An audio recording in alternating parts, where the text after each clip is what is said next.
Lisa, first question is the easiest. Name and title. Lisa O'Neill, LISA'_Neil, and I'm the Executive Director at Angels of Assisi. Well, there's some posts that's been on social media circulating. Yes. Talk to us about that. I believe everything started when we euthanized a dog named Max, who was a very well-loved, he was one of our favorite dogs here, and we had suspected that he had cancer, and he went out to a foster home. He came back. They noticed some changes in him. We did full x-rays, and our veterinarians here determined that his cancer had spread, which was making him not act like Max. And there's different ways that animals suffer. The bone cancer he had was very painful. Even though he was on pain medicine, it doesn't touch it. And there's different ways that animals aren't healthy. And Max had come to that point where he was not a healthy dog. And it may seem like we acted quickly, and we did, but at that time our thoughts were focused on Max and not everything else happening in the world, because we didn't want Max to go back into a kennel. He had known a family, he had known a home, he got a nice treats here, and we decided to humanely euthanize him. And I know that was painful for a lot of people, and we apologize for that, and we really appreciate people's hearts.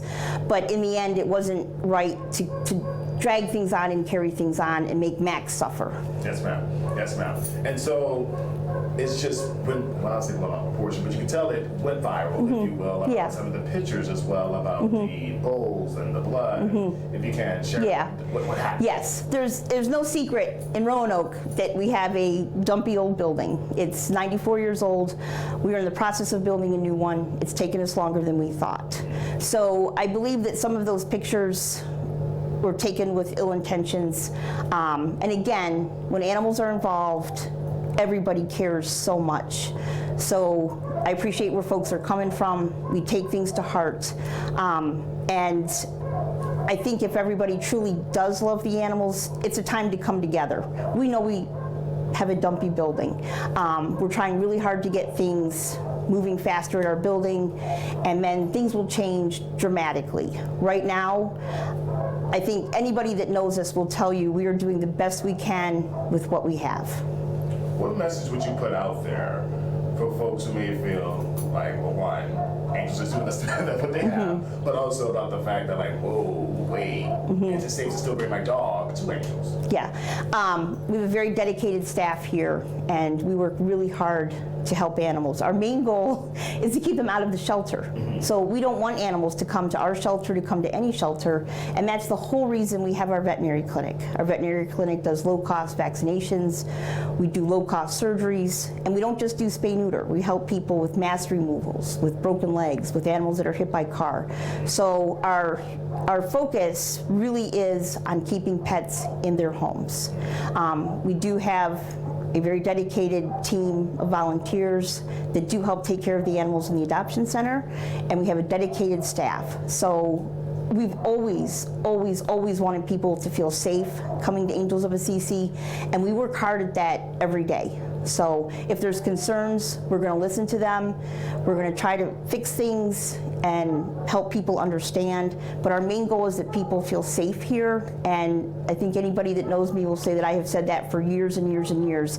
And times have been hard. They were hard during COVID. They're harder now. We keep having animals return to us. So our policy is that when somebody adopts from here, they can always bring their animal back. If it's tomorrow, if it's 5 years from now. And now, post-COVID, we're seeing that. We're having animals come back after an hour after being adopted. We're having animals come back. We had one come back yesterday after 3 years. We have animals that came back as far as 10 years ago. So we really haven't pulled any animals from anywhere. We're just honoring our commitment to the animals that have been adopted from here. So if people are saying we're just keep bringing all of these animals in the last 2 months, it's been animals that have been returned for one reason or another. We do have a program called the Guardian Angel Program for victims of domestic violence, for folks that are going through hard times. Well, we will watch their animals for them. And I think you could talk to anybody who has brought their animal here, that those animals have been well taken care of. And again, our goal is to not keep coming animals in. So that program is meant for people to be able to, hey, I'm having a really hard time. I love my animal. I need some help. So we're able to help them, and then those animals are going to go back to their owners at no charge to them. While they're with us, they're going to get spayed and neutered, they're going to get microchipped, they're going to get all their vaccinations, and then we technically adopt them back free of charge. So we're trying really hard to keep animals out of not just our shelter, but the shelters in Roanoke, in our surrounding areas. That's the ultimate goal, and I feel that one day, and this is in our mission statement, that an animal shelter should be a place of resources, a place to get hope, and that's what we're striving to be. So, should I take a breath? If you need a moment, take a moment. And I think going with that, things that are coming up in the new year is that we're opening up a pet food pantry in Tazewell, on Tazewell Avenue. So that's going to be another avenue to help people keep their pets. We have food pantries now all the time, but this is in a neighborhood that we feel it's going to be really helpful. We have brought on a dog trainer on staff about a month ago who's already making some wonderful progress. And her goal is to not only help the animals here, but for people in the community, if they have problems with their pets, behavior things, that she's going to be able to help them so that they don't have to come into the shelter as well. What was your reaction seeing that post on social? When initial reaction? It's been difficult, I won't lie, and we just sort of have to take a breath and understand that we're all share a common thing where we love animals. So I think emotions can get high. It's happened to me before. So we have to sort of take a breath. We're willing to talk about things anytime, and just realize that we may have different opinions on things, but ultimately our hearts are all the same. Do you feel like those photos were taken out of context? Yeah, I feel like those photos were taken out of context, yes. And it wasn't the full story, and that can happen easily on social media, and it can happen easily on the internet, and I can understand people's gut reaction in the way they responded. Got it. So we can say that the cleaning does happen every night. Just put the message out there, because a lot of folks are like, the roaches or whatever. Yeah, the cleaning happens in the kennels. The morning routine is we get all the animals out. We clean their kennels, we have hoses, we have all the things. Our neighbors can tell you the dogs are getting out. Things that we've initiated since last July, August area is that we've increased the amount of kennel workers, and therefore more dogs are going out on walks, where we used to just kind of have them in our back lot, but we realized to get them to be more adoptable, they need to be on a leash, and they need to know how to walk in the city and how to behave themselves and be in regular society. So we have hired extra staff, and the reason for that was to get them out walking more versus just putting them out in our back lots. Got it. So the routine is everybody gets out quickly in the morning, because many of our dogs are potty trained, and so we want to get them out and we want them to stay potty trained. And then they get rotated in and out throughout the day. Our dog trainer is versed in playgroups, and I think anybody in the animal rescue world can understand that a playgroup is a very good thing for a dog mentally. So we've taken a lot of steps since the summertime. What do you hope for moving forward? Well, let me backtrack before we get to that point. When will the new building, or what's the status on the new building? Our contractors tell us it will be in August, and we've talked to them in the last few days. You can see now that the walls are starting to go up, and the reason that they're hurrying and getting all of that done is so that they can work inside during the wintertime, put the walls up in the inside. The kennels for the new building have already been purchased. They've been purchased a couple years ago. They're ready to come.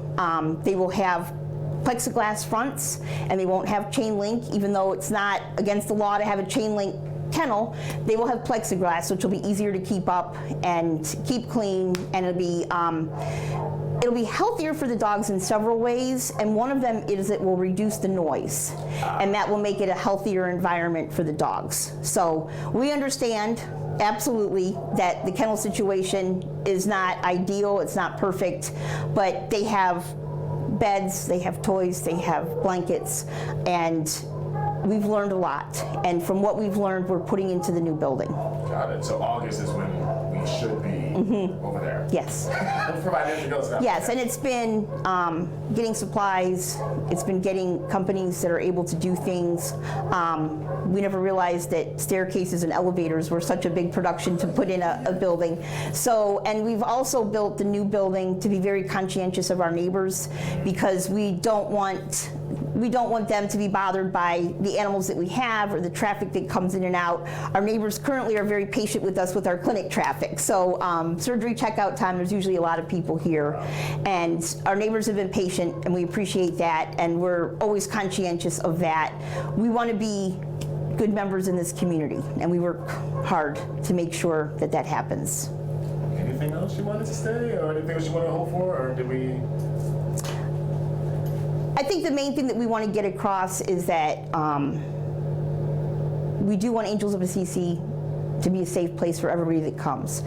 We have very professional staff here, veterinarians, licensed veterinary tech, veterinary assistants, a dog trainer. My background is nursing. I have a huge compassion for people, and we love our clients that come in, and we want to help them. Perfect. Okay. And then I'm done. I promise I'm done after this. What time frame was Max? Was this year? Max was like 2 weeks ago. Okay. Got it. Max was like 2 weeks ago. And there was another dog that passed away. Tucker. And he goes by 2 names. His name is Tucker and Biscuit. And if we want to talk about that, we can. So there wasn't 3 dogs. There was 2. Okay. Yeah. Please. Yeah. Okay. Clarify that, please. Okay. Yes, ma'am. There was we had a dog here who had been here for a while. Also, he goes by 2 names, Tucker and Biscuit. This last Saturday, we had extra folks here to walk the dogs, and we were trying to harness them up and do all the proper things, and one of the kennel workers was harnessing the dog up. He slipped away and got up to another dog who was on a leash. They got in a fight. It's not what we want to happen. I think anybody that works in a shelter with a lot of dogs in a boarding situation, it's a risk and it can happen. We immediately brought both of our dogs up to the veterinary clinic. We had a veterinarian on staff that day. They sedated both dogs to treat their wounds because they needed to be sedated. Rufus, the one dog, came out of everything just fine, and while Tucker/Biscuit was under anesthesia, he passed away. He had like a neurological incident. It's been put out in social media that they were housed together. That is an absolute no-no, and we would never do that. So Tucker did not die by getting killed by another dog. He died under anesthesia, and that happened up in our vet clinic with our veterinary staff, and they did CPR. They gave him every type of medicine, cardiac medicine, to bring him back, and they couldn't. And honestly, we had to stop all operations because the staff needed a minute. It's not that we didn't love that dog, and accidents happen, and we have not had anything happen like that before to that extent. So it was an accident. The kennel staff who was putting the harness on him was devastated, and what we do is we learn from it, and we're very sorry it happened, but we're going to learn from it, and we're going to take what happened to Tucker Biscuit and put that energy into the dogs behind him. And that's the truth. Okay? I can get it out. Unless there's anything else, Mr. O'Neill. I think that's all. All right. I think that's all.